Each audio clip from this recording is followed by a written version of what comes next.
তোমাদের বলাকে আমরা পরোয়া করি না, আমরা একজনের আযাবকেই পরোয়া করি, একজনের রাগকেই পরোয়া করি। তায়েফের ময়দানে আমার নবীকে মারতে মারতে রক্তাক্ত করে ফেলা হলো। আরে যেই নবীর রক্তের দাম গোটা জমিনের চাইতে বেশি, গোটা আসমানের চাইতে বেশি, সব কিছুর চাইতে বেশি, সেই নবীকে মারতে মারতে রক্তাক্ত করে ফেলা হলো।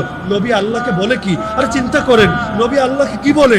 আল্লাহুম্মা ইনলাম ইয়াকুন বিকা গাদাবুন আলাইয়া ফালা উবালি।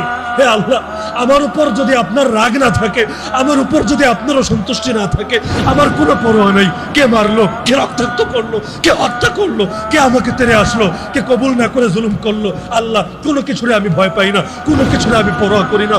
আমি শুধু ভয় পাই না জানি তুমি রাগ করে বসো, আমি শুধু ভয় পাই না জানি তুমি অসন্তুষ্ট হয়ে যাও। হে আল্লাহ, তোমার সন্তুষ্টির জন্যই তো সব করি। তুমি বলেছো বাল্লিগ মা উনজিলা ইলাইকা মির রাব্বিক, নবী তোমার উপর রবের পক্ষ থেকে যা কিছু নাজিল করা হয়েছে সব পৌঁছাবা, খবরদার কিছু গোপন করবা না।